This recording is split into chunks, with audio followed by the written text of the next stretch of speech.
the Stanley Cup Playoffs. The first step of the most arduous trek to a championship. The beginning of hockey's postseason is a chance to write a new version of history. For some, it is the beginning of the journey to a legacy, one that will define a player, a coach, a team, a city. For the Colorado Avalanche, that recent legacy has been defined by failure. Failure is hockey's greatest teacher, and the Avs have been one of its most loyal students the last 2 years. For the second year in a row, their season ends in Game 7 of the second round. From those failures was born this year's Avalanche team, a battle-tested group on a mission. Gone were the platitudes about learning from youthful mistakes, the moral victories which all previous champions must first accumulate before they are truly prepared to climb sport's tallest mountain. From the outset, it has been a club with a singular focus, the Stanley Cup. This regular season, the most unusual of seasons, has given Avalanche fans plenty of memorable moments already. The dynamic talents on hand have at times caused jaws to drop, heads to shake, and even the greatest of opponents to simply say, "Oh boy." But most of all, this season has been a vehicle of hope. Hope that this team is different. Hope that the scars of the past will not be reopened. Hope that the Colorado Avalanche are finally ready to return to glory. And after 22 years, Raymond Mark!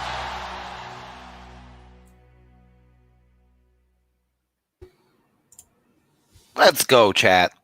Let's go. Come on. The playoffs are here today. Welcome in to the DNVR Avalanche podcast presented by DraftKings Sportsbook. Use code DNVR when you sign up for a new account. Rudo and AJ coming at you live to break down a little bit of game one of what should be an absolute blast of a playoff series. Are you ready, AJ? I'm getting there. Getting there, and you still got 7 hours, plenty of time. I'm the guy that gets excited about vacation when I'm sitting at the airport with my bags. 30 minutes to go. Yeah. And I'm like getting on the airplane, and then I'm like, you know what? I think I'm ready for vacation now. Hey, as long as you're ready at puck drop, that's what counts. Yeah. Last night's Tampa Bay Florida game really helped set the mood for the postseason. So I think I'm just about there. There you go. We're getting there. Look, it should be a fun series. Going to be an interesting series, I think, particularly when it comes to rosters on both teams. There could be a whole bunch of moving parts on either side in this one, including most recently the news of the Avs preparing to get Brandon Saad back into the lineup. So you got to like that. Bowen Byram also sounds pretty healthy, not expected to play tonight, but Avs could get a lot of guys back in this series. That's all I'm saying. On the other side, St. Louis looks to be without one of their biggest point producers at the moment in David Perron. So David Perron, we don't really know what's going on with he showed up on the COVID protocol list over the weekend. Don't really know what's up. Yeah, could be contact tracing thing or whatever. Positive? Is it a positive test? Yeah. Does it have it? Like, is it a contact tracing? What's happening here? Where are we? Because it's a huge X factor in this series that David Perron is their top scorer, and if he has COVID, he may not play in this entire series. Very, very possible. So it's a huge. His health is going to be a huge storyline in this series, and no Vince Dunn, which is more important than you would think. As much as AJ likes to hate on the guy, he's a decent hockey player. And took a step back this year. Yep. But when you consider how shallow defenses are, it's not like, oh, Vince Dunn is useless. Like, he had a couple pretty good games the last time these two teams met. So Vince Dunn, that's a loss that hurts them. Vlad Tarasenko's in. but has not been the Vlad Tarasenko everybody knows this year. That's 3 years ago. That's a scary name. Yep. Right now, it's, who is Tarasenko? It's 4 goals in 24 games this year for Vlad. That's not traditional Tarasenko.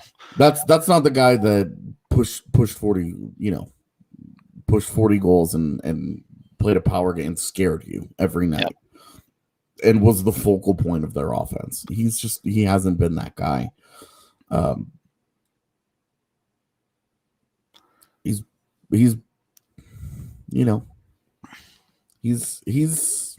okay. We'll see. Like,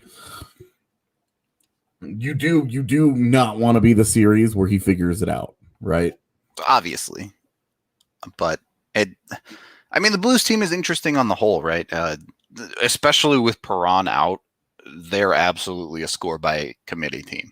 They have O'Reilly, yes, but beyond that, their next high scorer is Mike Hoffman with 36 points in 52 games. So no one really popping off in the points category. Thank you all for all of the super chats, by the way, chat. Very much appreciated. I didn't do anything. I recorded a minute and a half of audio, and our man Aaron Patterson made it into the dopest thing ever. So shout out that guy. He made awesome intro.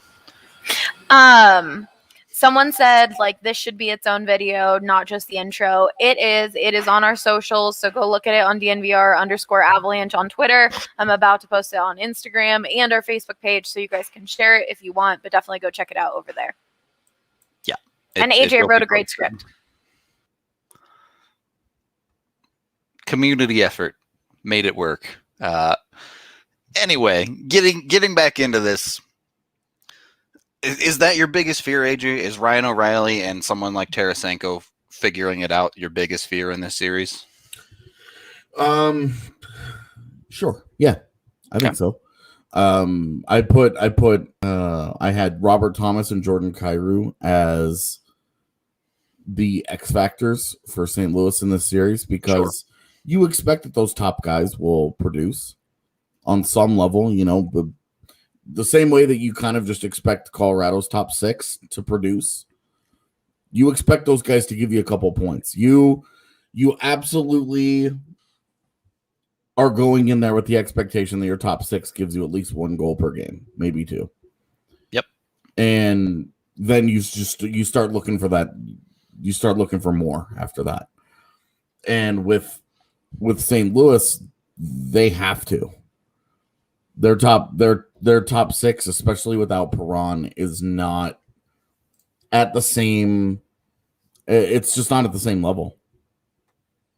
And Agreed. So they need their bottom 6 to be a problem for the Avalanche. Those guys have to be a consistent issue.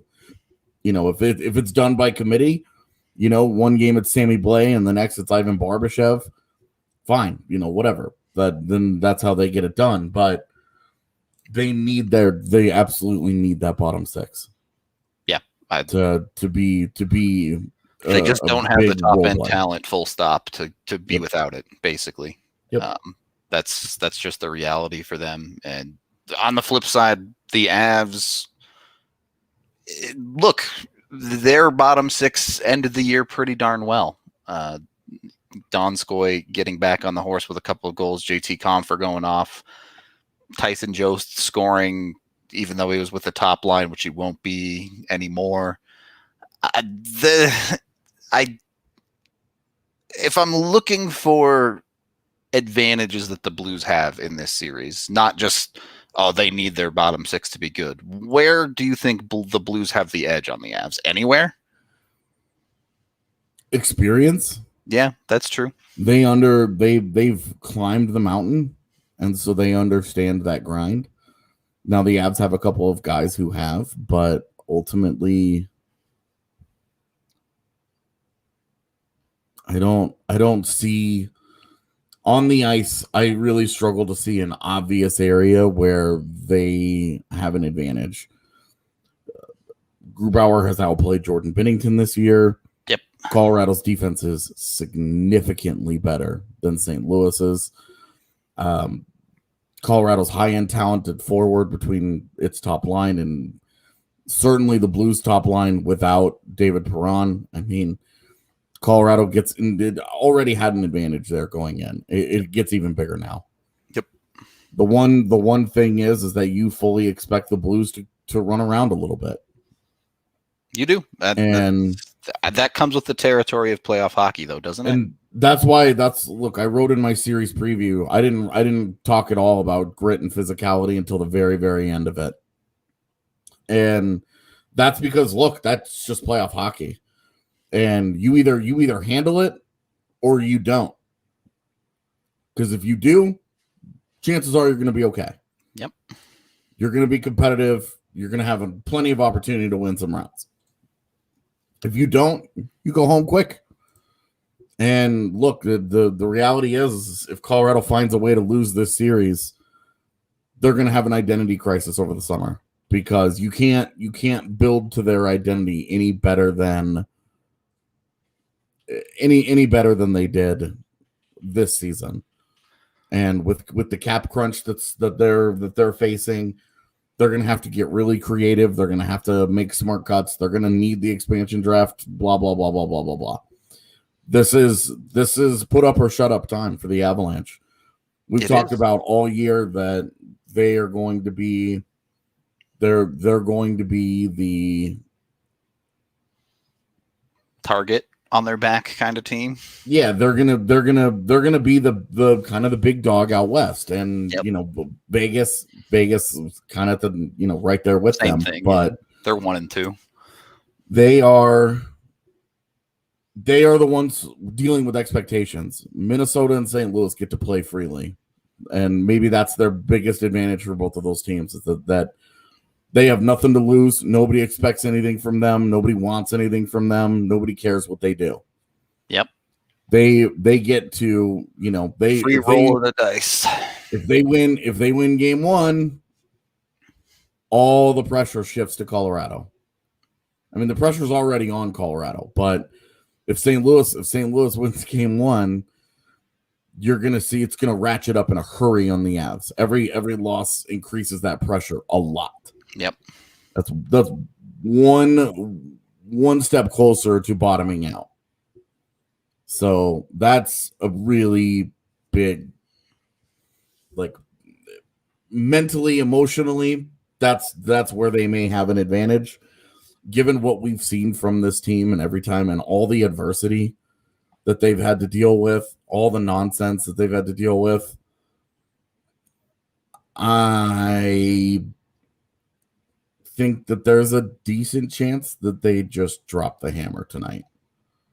I actually was feeling that vibe too. I'm not gonna lie to you. That's, I'm not gonna predict that they win 6-0 or something like that, but it's on the table though. St. Louis isn't the only team in this series that wants to set a tone.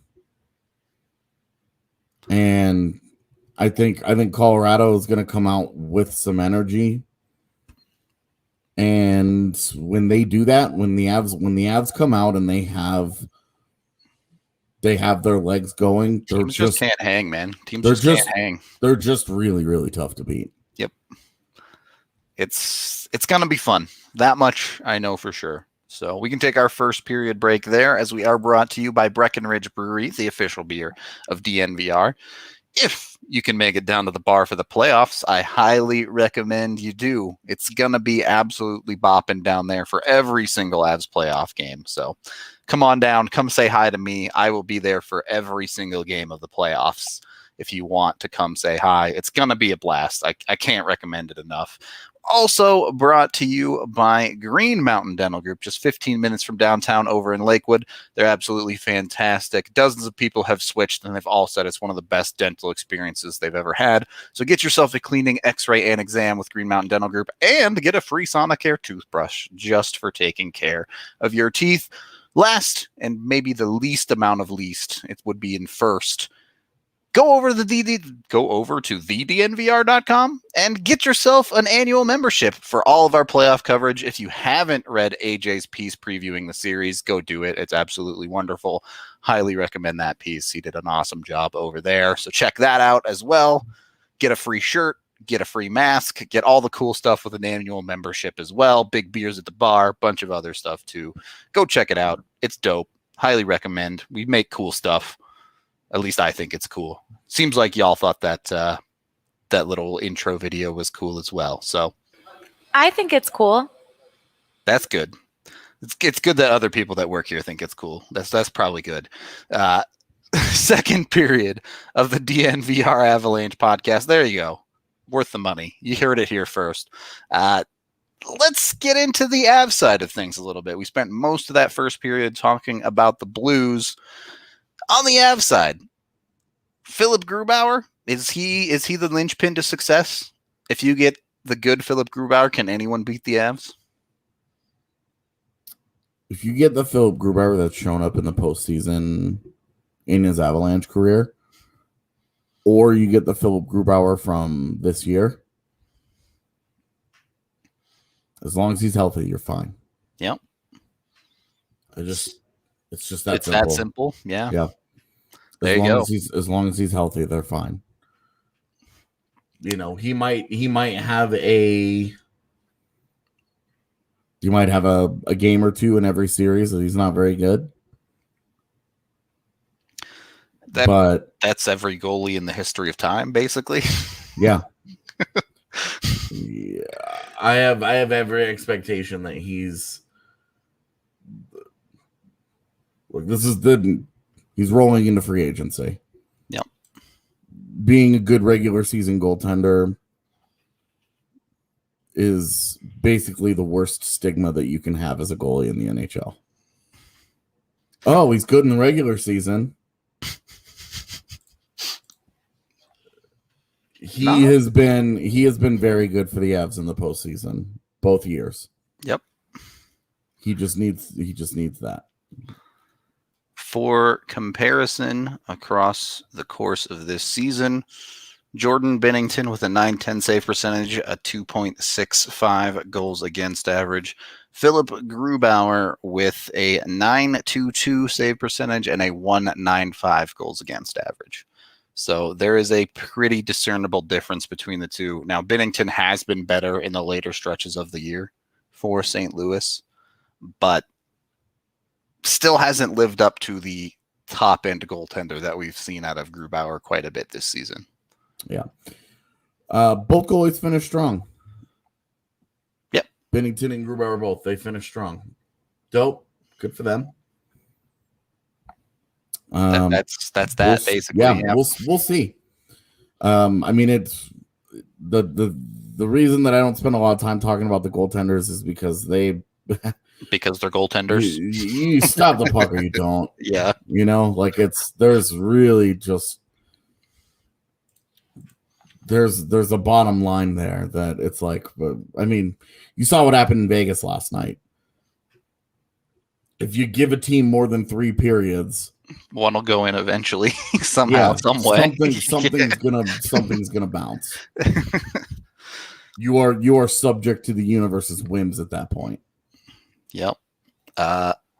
So who are your X factors for the Avs then? Devon Toews.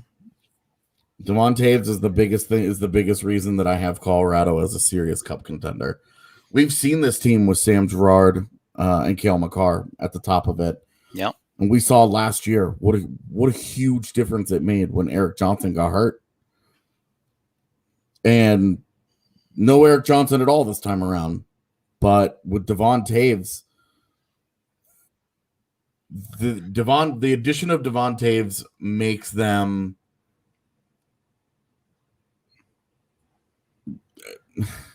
elite. 3 defensemen scoring at over half a point per game rates with Devon Toews.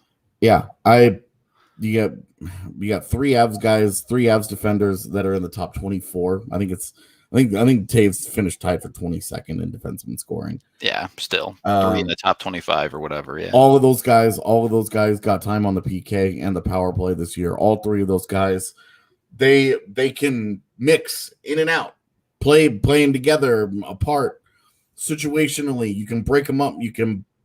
They're impossible to plan for. This is not like this is just not like a team like last year where Tampa Bay could just roll their pairings and they would just, all right, that's not where the Avs find their success. The Avs find their success with tinkering. They look for matchups on the defensive side. Exactly. Or less matchups and more situations. Yes, they hunt situations. They try and protect the baddies, if you will. That's harsh calling them baddies, but yeah. Sorry, I'll rephrase. They try and protect Patrick Nemeth, and then they move on. They hunt matchups here. They try and get one of those big three for offensive zone faceoffs, and then they'll save the other cats. Yep. So they are going to present double the problems that they did last year in the postseason because their defense is deeper and it's a lot better.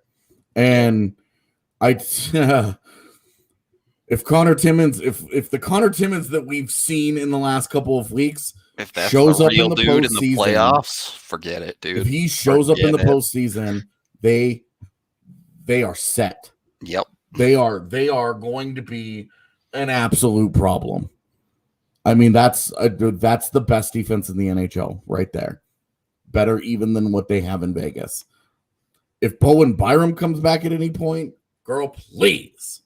And the news there on Byram, nothing specific, but Bednar talked about him feeling better, and he's been out for a while. But it certainly sounds like there's a chance that somewhere down the line in this series it could happen. Yep. Wait and see and get hyped on that when it does happen. But yep. Their lineup looks unbelievable to me right now. They about as good as you can ask for, dude. It's the top line is back together. You have Kadri and Burakovsky, who, by the way, ever you want to put next to just both of those dudes finally found their game down the stretch. Yep. Burakovsky just decided he was just going to score every night, and Kadri way better. The confidence was back for him for sure. Oh yeah, and they get Brandon Saad back on that line tonight. Nichushkin, Joe Donskoy, the old linchpin third line. Yep, back together, ready to ride again. You got to feel good about that line. Jost has had a great second half of the season. Val Nichushkin just does what Val Nichushkin does, and Donskoy after a lengthy slump there. Is it really just drop Saad right in on the second line? You don't tinker? No, that's exactly what they're doing. You're not expecting to see any movement there? You just do it? If it comes out really sluggish and they have a problem, sure. But if it's rolling the way that they want, that they will be fine. So and then that fourth line, Alex Newhook, Pierre-Edouard Bellemare, JT Compher. If you had a little bit better of an upgrade on Bellemare, that's a legitimate NHL third line. Yep. So feeling okay. Yeah. And Bellemar's like he's a specialist. He's there to win faceoffs and kill PKs. Yep. And if you get any offense out of him, you'll love it. You're ecstatic. You're probably winning that game. You get any offense out of Bellemare. You have to think so. Yeah. Yeah, you're probably winning that game. So you're loving that. And then the defense, as we talked about, however they want the alignment. Yeah. Put whoever with whoever on that one and just ride. Yeah, Jared Bednar yelling at the guys for lack of intensity is just another day of practice. That's every day at practice, basically. It doesn't matter what those guys are doing. He'll find a drill that they're not doing quite right and get mad about it. Yeah. That guy will slam the stick on the ice and just scream faster or more or harder or whatever, right? Space. I understand phrasing, but that is a dude that is just constantly pushing them. Okay, great. You guys are giving me the intensity that I want. Cool. Find the level above that. Yep. So Jared Bednar yelling at the guys about intensity is not Nothing new will never be new. Yeah, that's called practice. Yeah. Allen Iverson on that one. In any case, the Avs are the favorites, right? For the whole playoffs. That's what the President's Trophy means. So you talked about the pressure. It's super interesting. It is. Because a lot of people picking Vegas and Tampa and Toronto and going through some of the expert picks, I actually didn't find. I feel like winning the President's Trophy dissuaded people from picking the Avs. I think so. Because they were like, oh, well, they won the President's Trophy, and that team never does anything. So ignoring last year's results. But that's okay. Yeah, it's like going into the postseason last year, Tampa Bay was like the favorite, right? Yep. Then they won the cup. I mean, they weren't the President's Trophy winner, but everybody was like, this is the best team. Yeah. Anyway, the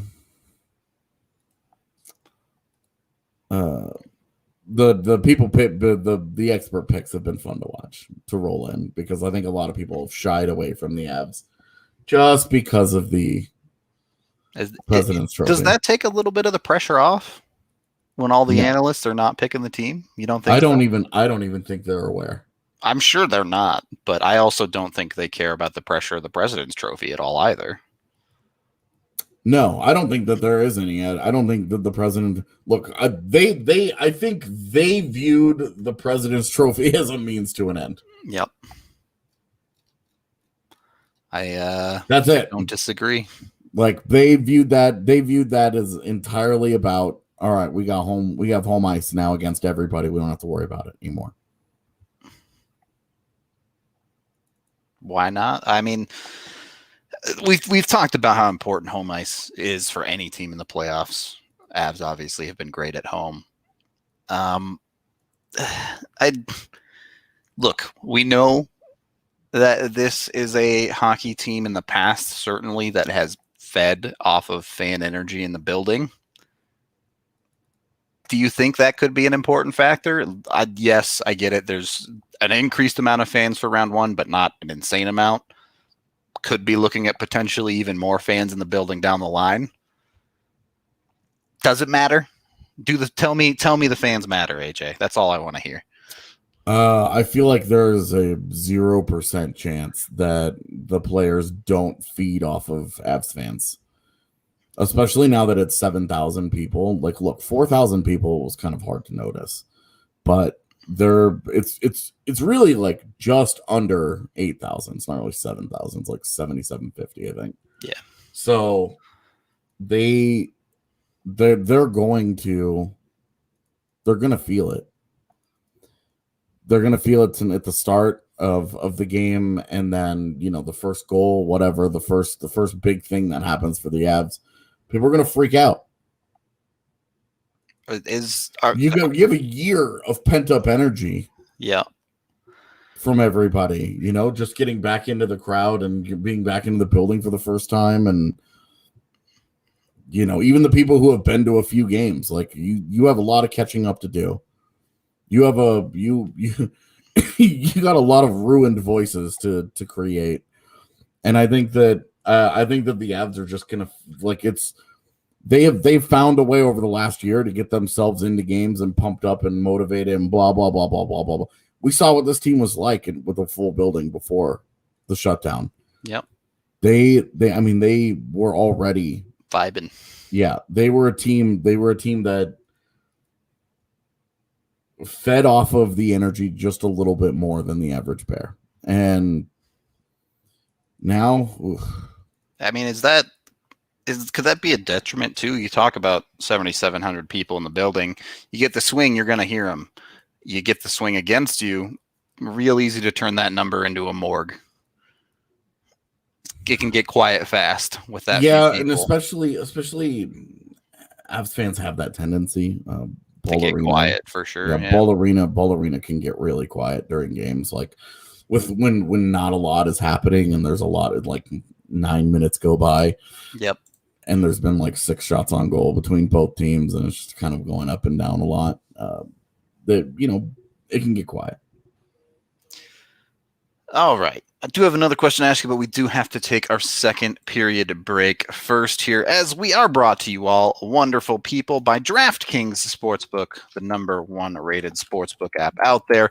They always have amazing odds boosts for you every single day, but if you're looking for something special, you can sign up with your DNVR code.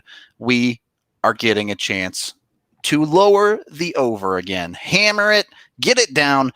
Every single time we get in on a bet placed here, you can lower the over by, I think it's, what's the number of bets you have to make to lower the over by a point? I don't know exactly.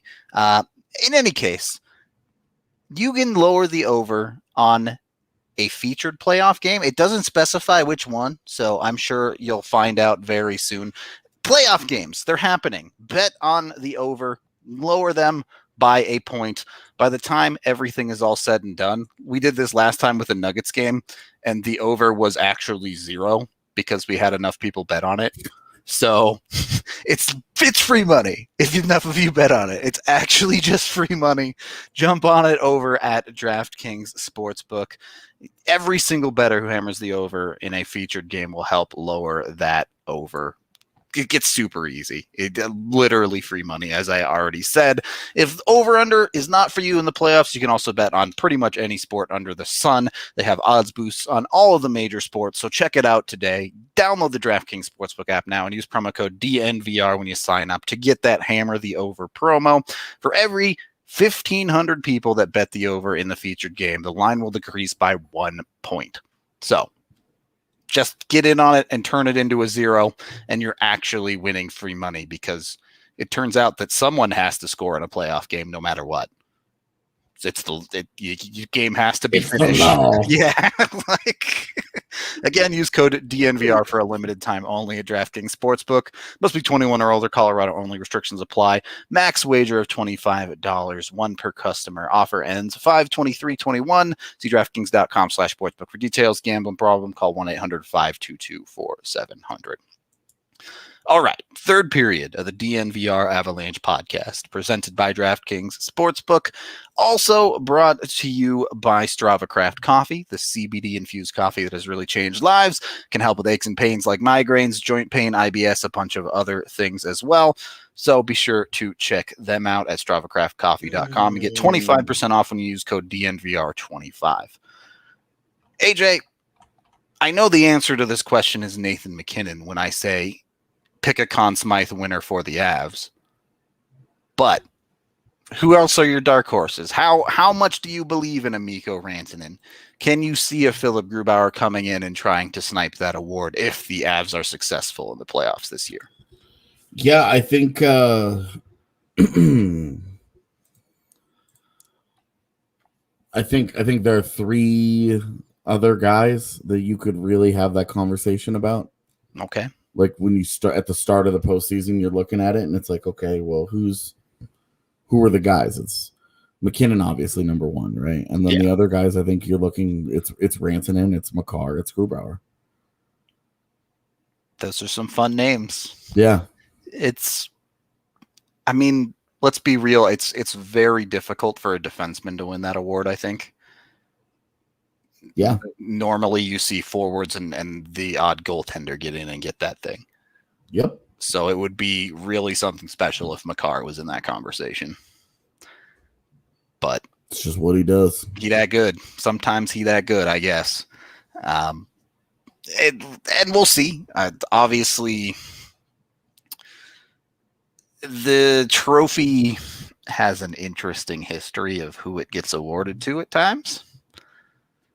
You've seen a handful of career achievement Conn Smythes get handed out over the years, but I mean, you look at the one that Sidney Crosby won. Yeah. That Phil Kessel should have won. Yep. Yeah.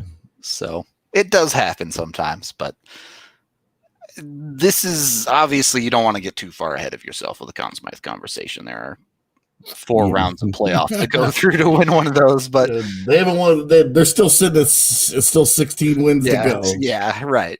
So don't get too crazy with it, but it just goes to show how talented this Avs team is, that you can have that number of guys really in that conversation.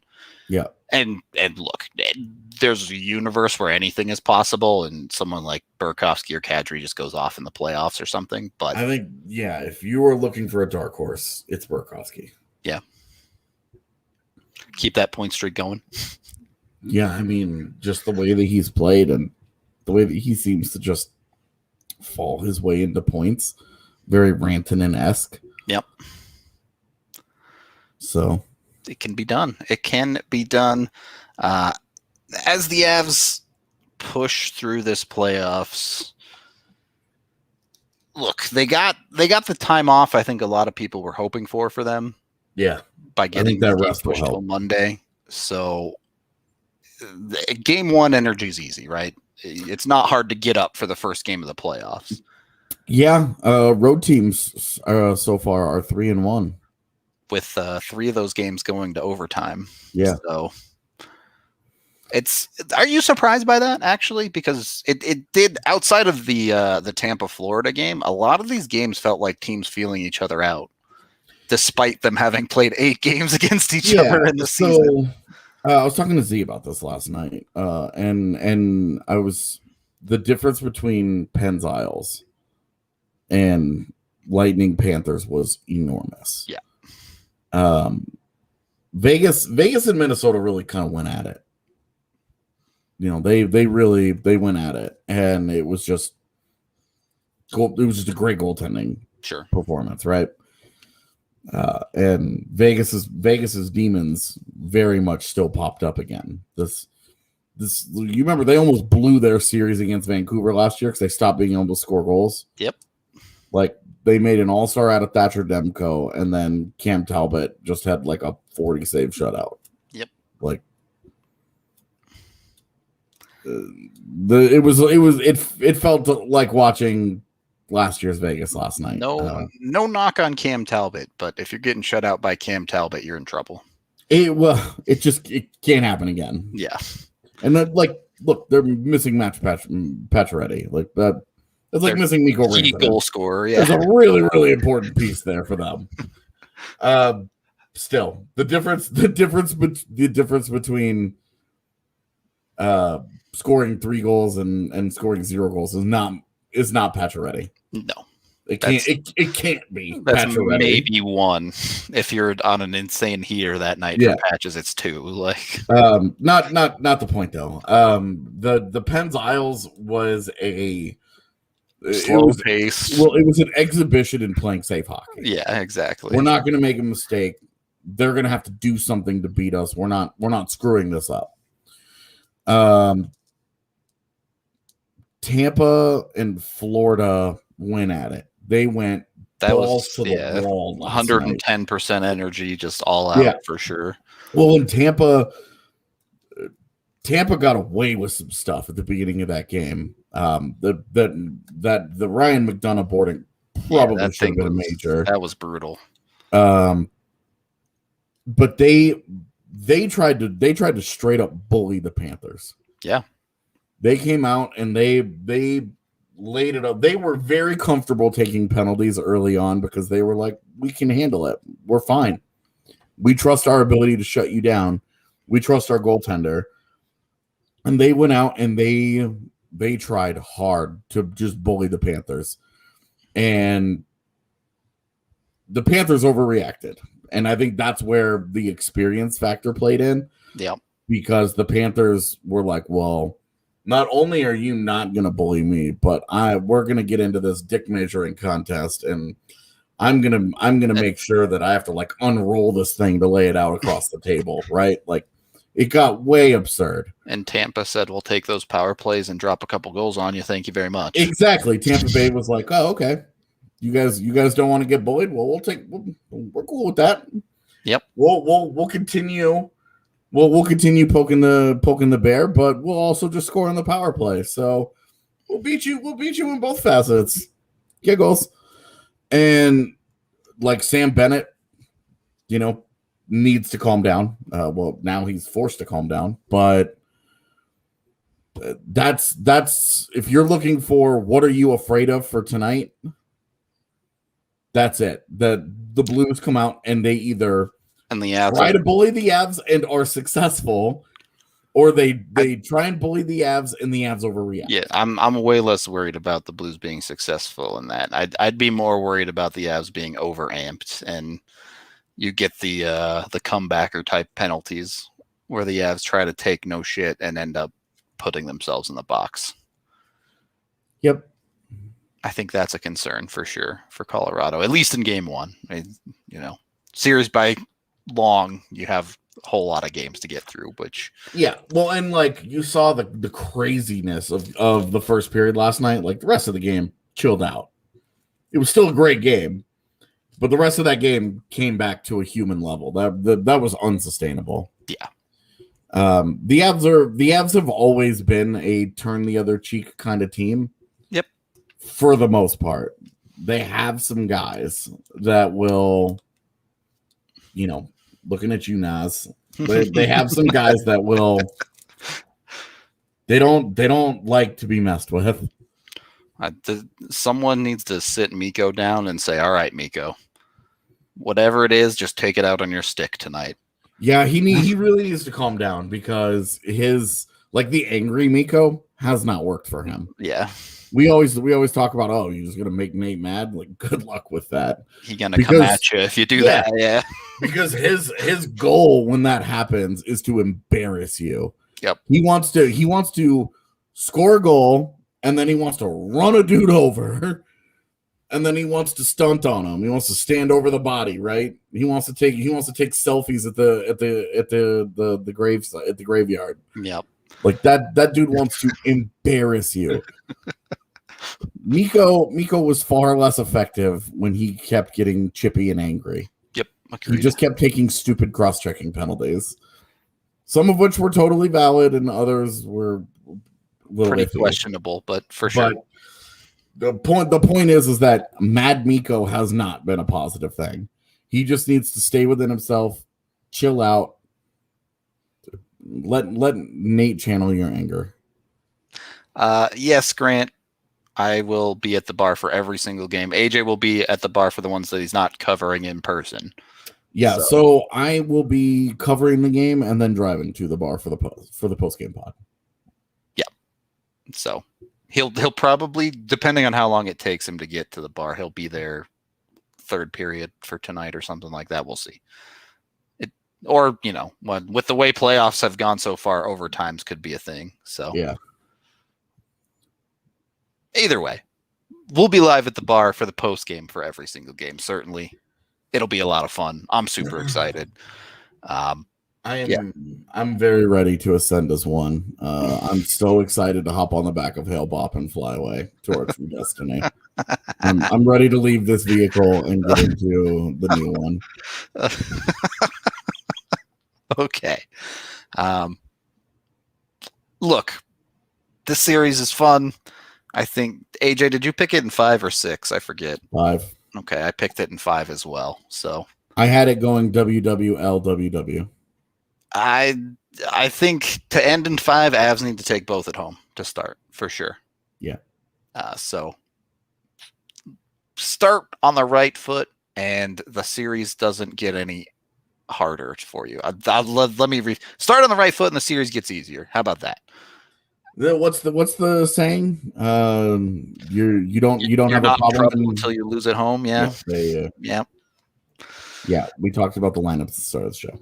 Yep. Go back, watch the whole thing. Go watch our little hype video on loop because that's the best part of the show. It's true. Any final thoughts before the playoffs truly begin for the? I agree. The Selfies of the Graveyard is a phenomenal band name.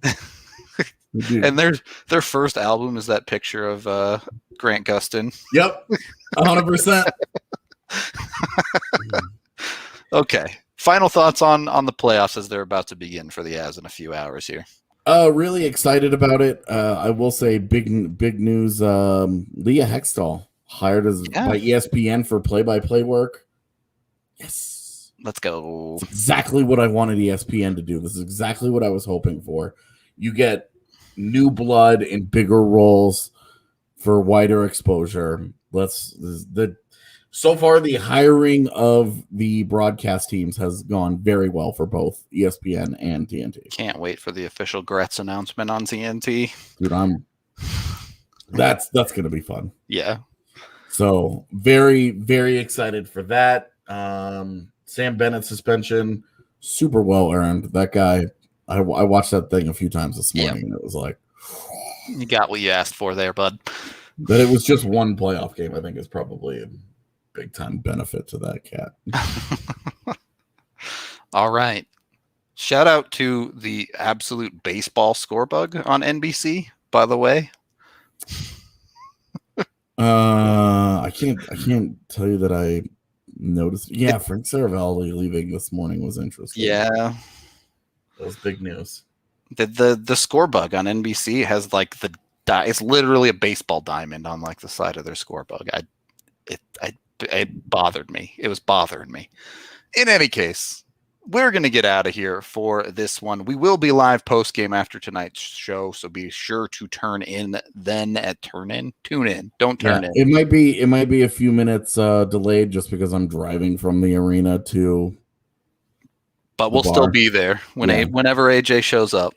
But we'll still be live. Should we play the video one more time? We've got a lot more viewers. Maybe some people didn't see it. Yeah, definitely. Good. Let's go out with the bang. Play us out with the best part. Why not? All right. Yeah.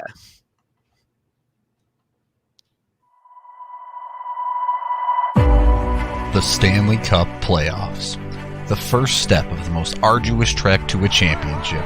The beginning of hockey's postseason is a chance to write a new version of history. For some, it is the beginning of the journey to a legacy, one that will define a player, a coach, a team, a city. For the Colorado Avalanche, that recent legacy has been defined by failure.